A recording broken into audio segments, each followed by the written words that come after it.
हाँ जी, नमस्कार दोस्तों, कैसे हो आप लोग। उम्मीद करूँ सब अच्छे होंगे। तो दोस्तों हम बात कर रहे थे रीट भर्ती परीक्षा को लेकर के L1 L2 के बारे में। साइकोलॉजी हमारा जो पोर्शन चल रहा है, ये आज की हमारी सेकंड क्लास है। पिछली क्लास में हमने बात की थी बाल विकास के बारे में, ठीक है।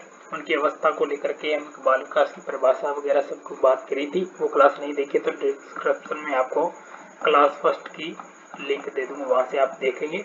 आज की इस क्लास में हम पढ़ेंगे विकास और विकास की संरचना के बारे में, ठीक है। विभिन्न आयाम के और सिद्धांत के बारे में पढ़ेंगे। तो अवस्था पढ़ेंगे। आज की क्लास हमारी अवस्था है, प्रथम अवस्था कैसी है। तो ये हमारा रीट लेवल फर्स्ट और सेकंड का सब्जेक्ट है, सॉरी सिलेबस है, ठीक है। दोनों पोर्शन सेम ही लगते हैं L1 L2 में, ठीक है। तो आपको धैर्य बना करते दोनों को ले लेना है, ठीक है। तो कल हमने बाल विकास के बारे में इतना कुछ पढ़ लिया था, ठीक है। यहाँ तक चलिए, यहाँ तक पढ़ा था, यहाँ तक। आज हम बाल विकास की अवस्था के बारे में पढ़ेंगे, ठीक है। कल हमने इतना कुछ पढ़ लिया, आज अवस्था के बारे में पढ़ेंगे। चलिए दोस्तों स्टार्ट करते हैं आज की इस बेहतरीन वीडियो को। तो अगर चैनल पे नहीं आए तो चैनल को पहले सब्सक्राइब कर लेना है, बेल आइकन को जरूर प्रेस कर लेना, ताकि हमारी जो भी वीडियोस आए अब तक सिस्टमेटिक में मिल सके, ठीक है दोस्तों। बिना किसी देरी से वीडियो को स्टार्ट करते हैं। चलिए, जो कि बात करें विकास की अवस्था, विभिन्न अवस्था में सबसे पहले रोज के अनुसार बात करें तो रोज के अनुसार 4 अवस्थाएं बताई थी। पहली शैशवावस्था, पूर्व बाल्यावस्था, उत्तर बाल्यावस्था, किशोरावस्था। ये 4 अवस्थाएं हैं, ये रोज के अनुसार है। शैशवावस्था की उम्र है दोस्तों 0 से 3 वर्ष, यानी जन्म से 3 वर्ष अवस्था बताई है शैशवावस्था में रोज ने। पूर्व बाल्यावस्था दोस्तों इंपॉर्टेंट है, ठीक है। ये पूछी जा सकती है। पूर्व बाल्यावस्था होती है 3 से 6 वर्ष तक, ठीक है। और उत्तर बाल्यावस्था है 6 से 12 वर्ष, ठीक है। किशोरावस्था पूछी है रोज के अनुसार 12 से 18, ये याद रखनी है। इसके बाद सेले के अनुसार बात करें, सेले के अनुसार 3 अवस्था बताई थी, शैशवावस्था, बाल्यावस्था और किशोरावस्था। शैशवावस्था का जो काल पीरियड है ये है जन्म से 5 वर्ष, ठीक है। ये जन्म से 5 वर्ष तक काल पीरियड है शैशवावस्था का। इसके बाद बाल्यावस्था की बात करें तो 5 से 12 वर्ष तक रहेगा, ठीक है। किशोरावस्था की बात करें तो 12 से 18 वर्ष तक इनकी उम्र है, ये रहेगी। ये हो गए सेले के अनुसार। प्रमुख रूप से सामान्य रूप से वर्गीकरण किया था। इसके अंतर्गत ये 5 प्रकार से पढ़ने वाले हैं हम, कि गर्भावस्था, शैशवावस्था, बाल्यावस्था, किशोरावस्था और प्रौढ़ावस्था। ये 5 अवस्थाएं हैं प्रमुख रूप से। इसमें से गर्भावस्था गर्भकाल धारण करने से जन्म तक की जो अवस्था होती है गर्भावस्था कहलाती है। शैशवावस्था दोस्तों वो भी है 0 से 5 वर्ष हो गई, और बाल्यावस्था 6 से 12 वर्ष हो गई, और जो किशोरावस्था ये 13 से 18 हो गई, और प्रौढ़ावस्था ये 19 के बाद में आगे की, ठीक है। तो ये 5 अवस्थाएं हो गई। तो सबसे पहले हम पढ़ने वाले हैं विकास की शैशवावस्था बारे में, ठीक है। शैशवावस्था वगैरह बारे में पढ़ेंगे। एग्जाम में दोस्तों आपको पूछा जा सकता है शैशवावस्था, यानी रीट लेवल फर्स्ट की बात करूं, लेवल फर्स्ट में दोस्तों बाल विकास पूछा जाता है। तो बाल विकास कक्षा 1 से 5 तक हमको पढ़ाना होता है। तो बाल विकास में शैशवावस्था है, इसको टारगेट करेंगे सबसे पहले, ठीक है। तो क्वेश्चन बनेगा तो शैशवावस्था से बन जाएगा। क्या क्या बनते हैं देखिए। शैशवावस्था दोस्तों 0 से 5 वर्ष तक है, ये मैंने शुरुआत में बताई है, बार बार रिपीट होएगा प्रश्न की। शैशवावस्था की उम्र है 0 से 5, ठीक है। जन्म से 5 वर्ष की अवस्था को शिशु की अवस्था कहते हैं, ठीक है। इसे शिशु की अवस्था कहते हैं। चलिए, इसके बारे में कथन है कि क्रो एंड क्रो के अनुसार है 20वीं शताब्दी को बालक या शिशु की शताब्दी कहा। क्रो एंड क्रो ने क्या कहा था, 20वीं शताब्दी को बालक व शिशु की शताब्दी कहा, ठीक है। प्रमुख परिभाषा की बात करते हैं शैशवावस्था की।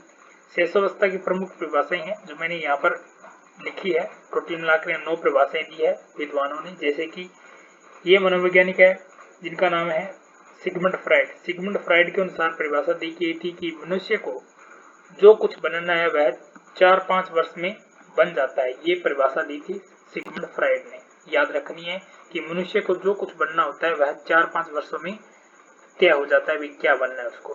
तो ये परिभाषा सिगमंड फ्राइड की है। वैलेंटाइन की बात करें, वैलेंटाइन की परिभाषा है कि शेष अवस्था सीखने का आदर्श काल है या आदर काल है। ये आपको याद रखना है कि शेषावस्था सीखने का आदर्श काल दोस्तों किसको माना है, शेषावस्था, ये वैलेंटाइन के अनुसार, ठीक है। याद रखना है, इंपॉर्टेंट है। इसके बाद में वाटसन के अनुसार बात के वाटसन ने कहा था कि इस अवस्था में सीखने, देखिए इस अवस्था में सीखने की सीमा जो तीव्र व सभी अवस्थाओं से अधिक होती है।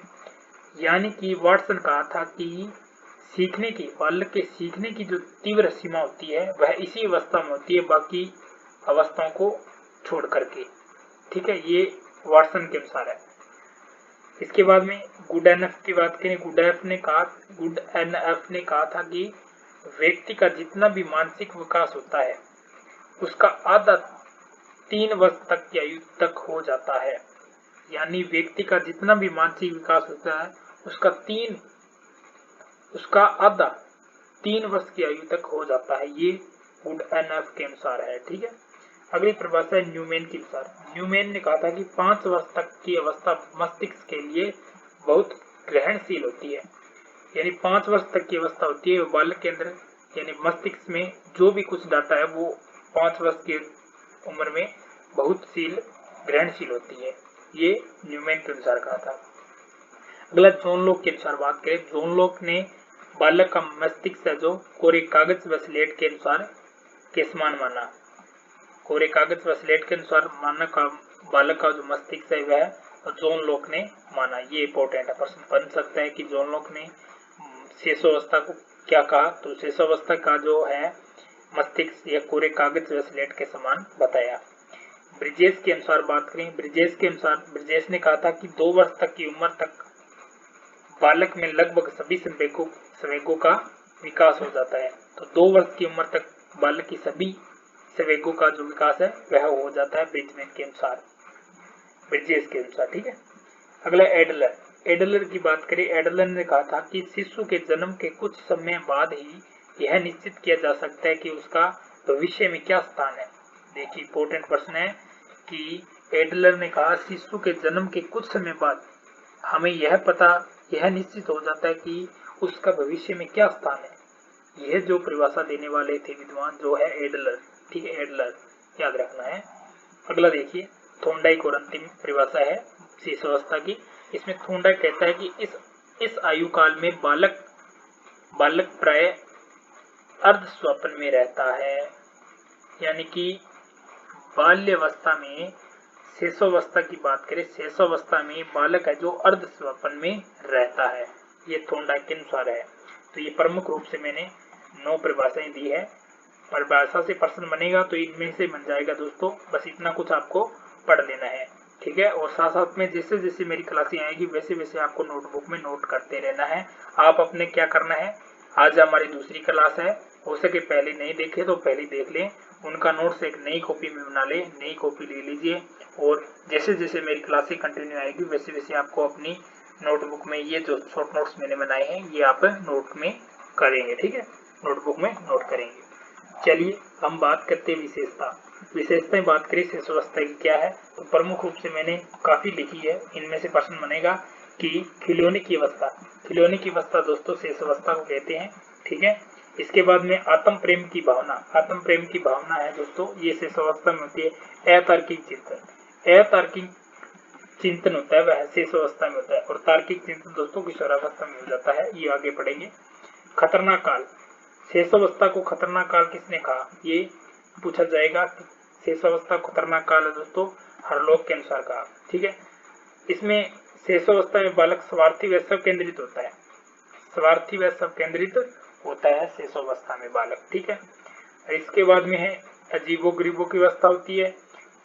बक्की अवस्था कहते हैं शेषावस्था को, यानी कि बालक क्या कौन कैसे ये उत्तर करता रहता है, प्रश्न पूछते रहता है, बक्की अवस्था होते हैं। ठीक है, इसके बाद में संस्कारों के निर्माण की अवस्था, यानी बालक में जो भी संस्कार दिए जाते हैं वे शेषावस्था में ही हो जाते हैं।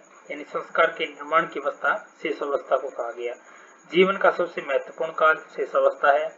नैतिकता का अभाव रहता है इसमें सीखने का आदर्श काल बात करते हैं तो आदर्श काल होता है सीखने का। अनुकरण द्वारा सीखने की अवस्था, यानी किसी को देख करके सीखने की अवस्था होती है शेषावस्था में। ठीक है, सीखने का स्वर्ण काल और सीखने का आदर्श काल शेषावस्था है। इसके अंदर बात करें शेषावस्था में बालक शारीरिक और मानसिक विकास की गति सर्वाधिक होती है। तो बात करें तो इम्पोर्टेंट है कि बालक के अंदर शारीरिक और मानसिक विकास की जो गति होती है वो सर्वाधिक शेषावस्था में होती है। ठीक है, इसके बाद में है शेषावस्था को काम प्रवृत्ति की विशेषता है। शेषावस्था में काम प्रवृत्ति होती है सिगमंड फ्राइड के अनुसार, ठीक है। रूसो कहता है कि बालक का प्रारंभिक शिक्षक उनके हाथ पैर नेत्र होते हैं।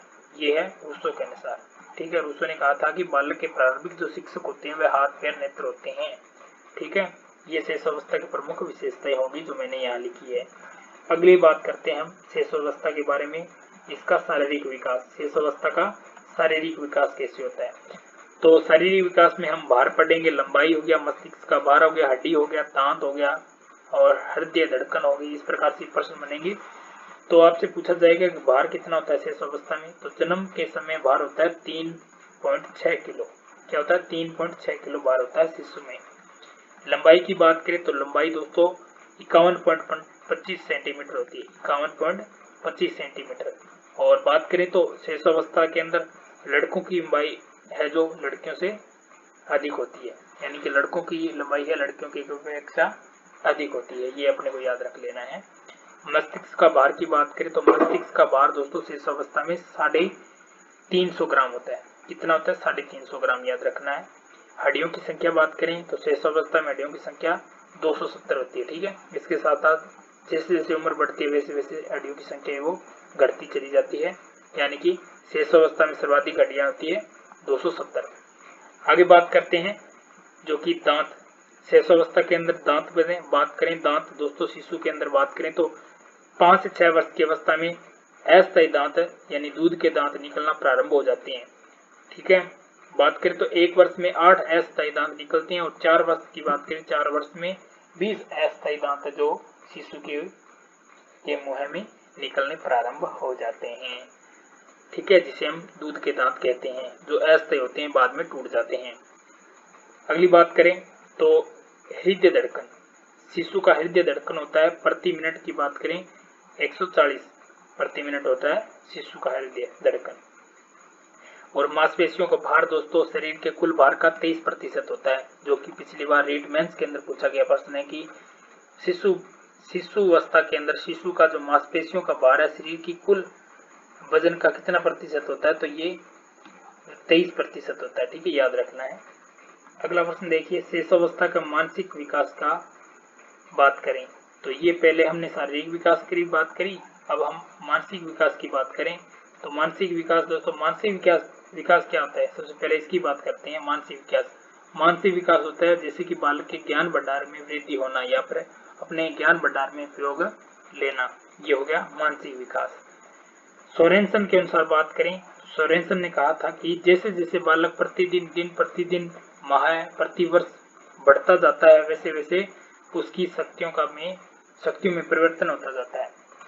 कि सोरेनसन ने कहा कि जैसे जैसे बालक बड़ा होता है, दिन हो, प्रतिदिन हो, प्रति माह हो, कैसे भी हो, वैसे वैसे उनकी शक्तियों में परिवर्तन होते रहते हैं सोरेनसन के अनुसार। इसके बाद में इनकी अवस्था की बात करें कि मानसिक विकास के अंतर्गत कितना समय होता है कि प्रथम सप्ताह में नवजात शिशु का मस्तिष्क कोरे कागज के समान होता है जिस पर वह अपने अनुभव को लिखता है। ये पीछे हम पढ़ के आए हैं, जॉन लॉक के अनुसार कहा था। दूसरा सप्ताह की बात करें, इसमें बालक है जो प्रकाश व चमकीली वस्तुओं को ध्यान से देखता है दूसरे सप्ताह में। और दूसरे माह की बात करें तो दूसरे माह में ध्वनियों को पहचानने लगता है, ठीक है। अगला है तीसरे माह में क्या कर जाता है? बालक अपनी माता को सही से पहचानने लग जाता है। छठे माह में बात करें, छठे माह में बालक को यह पता हो जाता है कि मेरे साथ प्रेम भाव कैसे हो रहा है, क्रोध हो रहा है या प्रेम हो रहा है, ये इनमें अंतर करना समझ लाता है बालक छठे माह में। प्रथम वर्ष की बात करें, जब बालक 1 वर्ष का हो जाता है तो कुछ शब्द बोलने लग जाता है और 2 वर्ष का हो जाता है तो तब ये बालक 100 से 200 शब्द जो बोलने लग जाता है, ठीक है। और 3 माह का होता है बालक, तब क्या होता है? 3 वर्ष का होता है तब बालक के अंदर अपना नाम आर्डिटेडी जो रेखाएं हैं, लंबी रेखाएं, उनका अनुकरण करते हुए सीख जाता है, ठीक है। ये 3 माह में बालक। तो शेषावस्था में हमने 0 से 5 वर्ष तक की बालक की बात की थी, जो कि मानसिक विकास के बारे में बात कर ली, उसके शारीरिक विकास के बारे में बात कर ली, प्रमुख परिभाषा के बारे में बात कर ली, उनकी विशेषता के बारे में बात कर ली, और जो कि परिभाषाएं दी थी उनके बारे में हमने बात कर ली। तो ये रहा शेष अवस्था। आज का टॉपिक हमारा बिल्कुल शेष अवस्था ही रहा है। तो कल हम बात करेंगे बाल्यावस्था के बारे में। कल की हमारी जो क्लास नंबर 2 आज की विकास के बारे में, कल की जो क्लास है 2 है। वैसे तौर पर बात करें तो बाल विकास की जो क्लास है 3rd है, ठीक है। 3rd क्लास कल रहेगी, ठीक है। तो आपको वो भी क्लास ले लेनी है। अगर पहली वाली नहीं देखी है तो वो पहले देख सकेंगे, ठीक है। तो इसी प्रकार से कल भी हम क्लास लेंगे। तो मिलते हैं एक अगली क्लास के अंदर। तब तक के लिए आप सभी को धन्यवाद, शुक्रिया, राम राम।